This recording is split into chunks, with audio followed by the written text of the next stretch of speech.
By the 4th century, the church was building a male-only priesthood. Bishops and priests could only be men. But how could they justify this if one of Jesus' closest disciples and primary witnesses was a woman who taught and led others? Mary Magdalene was a financial patron. She funded Jesus' mission with her own money. This makes her one of the most important supporters of early Christianity, yet this fact is rarely mentioned. For 2,000 years, a woman's story has been buried beneath lies, legends, and deliberate silence. Her name is Mary Magdalene. She stood beside Jesus Christ at the most important moments in Christian history. She was the first to witness the resurrection, yet her true identity has been hidden from the world. Tonight, we reveal who she really was, why she mattered to Christianity, and the shocking reasons her story was erased. Mary Magdalene. Even her name tells us something important. Magdalene means she came from Magdala, a wealthy fishing town on the western shore of the Sea of Galilee. This wasn't just any village. Magdala was a prosperous center of commerce, known for its fish salting industry and purple dye trade.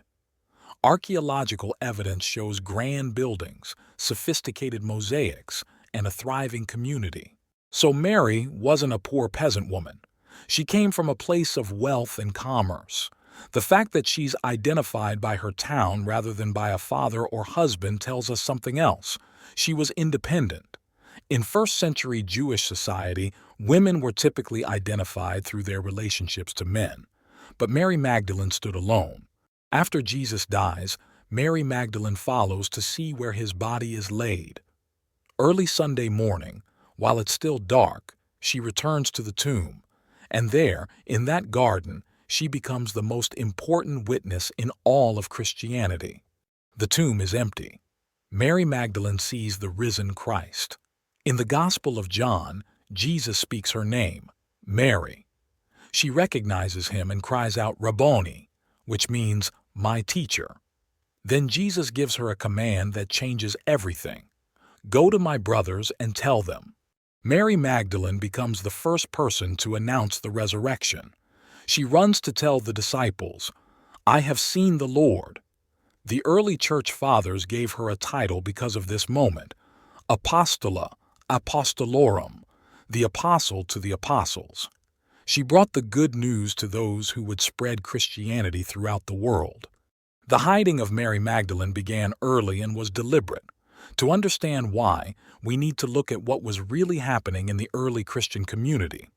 Ancient texts that were discovered in the 20th century reveal something the official church didn't want known. Mary Magdalene wasn't just a witness. She was a leader. She was a teacher. And she threatened the men who wanted to control Christianity. The Gospel of Mary, written in the 2nd century, shows Mary Magdalene teaching the other disciples about Jesus' secret revelations. When she finishes, Peter becomes angry.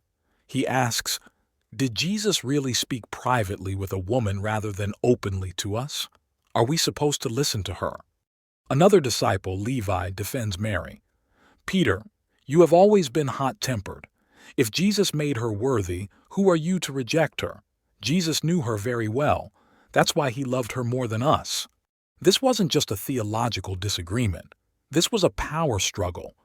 Peter represented the emerging church hierarchy, male leadership, institutional authority, rules, and structure.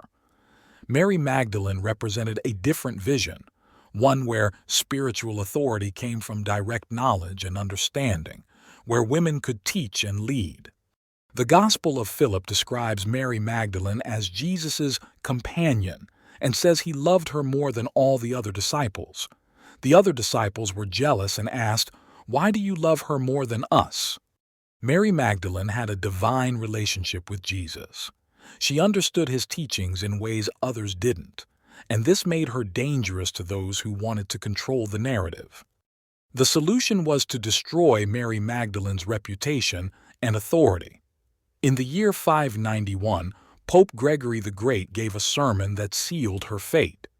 He declared that Mary Magdalene was the same person as the unnamed sinful woman in Luke's Gospel. With one sermon, the apostle became a whore. For the next 1400 years, Mary Magdalene was portrayed as a reformed, a fallen woman saved by Jesus' mercy. Her authority disappeared. Her role as teacher and leader was erased. She became a symbol of redemption and control. In 1945, a farmer in Egypt made an astonishing discovery. Sealed in a jar, hidden for nearly 1,600 years, were ancient texts including several Gospels that featured Mary Magdalene as a leading disciple. The hidden truth literally came out of the ground. These Nag Hammadi texts, as they're called, showed the world what had been concealed. Christianity in its earliest years was more diverse, more open to women's leadership, and more complex than the official version claimed. Mary Magdalene wasn't hidden because she was unimportant. She was hidden because she was too important. She represented a Christianity where women had spiritual authority, where they could teach, lead, and interpret Scripture. That vision had to be eliminated for the patriarchal church structure to succeed. For centuries, women were told they couldn't be priests, couldn't preach, couldn't hold authority in the church because Jesus only chose male apostles. But this was based on a lie. Jesus chose Mary Magdalene as his first witness, his first preacher of the resurrection. The early church recognized her as an apostle. It was later church leaders who erased this truth. The hiding of Mary Magdalene wasn't just about one woman. It was about all women. By destroying her authority, it wasn't until 1969 that the Catholic Church officially admitted their mistake and separated Mary Magdalene from the prostitute label. But by then, the damage had persisted for almost 14 centuries. Today, scholars and theologians are working to recover the real Mary Magdalene. In 2016, Pope Francis elevated her feast day to equal the male apostles, officially calling her Apostle to the Apostles. The truth is slowly emerging from its tomb. Mary Magdalene was a wealthy, independent woman who funded Jesus' ministry. She was his devoted disciple who stayed with him when others fled. She was the first witness to the resurrection and the first preacher of Christianity's central message. She was a leader and teacher in the early church. All of this was systematically hidden because it threatened male power. Her story was buried under lies for over 1,000 years. But here's what they couldn't destroy: the Gospels themselves. Even after centuries of editing and censoring, even after burning the texts that showed her full authority, the canonical Gospels still place Mary Magdalene at the empty tomb. They still record Jesus appearing to her first. They still show her as the apostle to the apostles. The truth survived. It was hidden, but it survived. And now it's being told. Mary Magdalene's story isn't just about ancient history. It's about who gets to write history.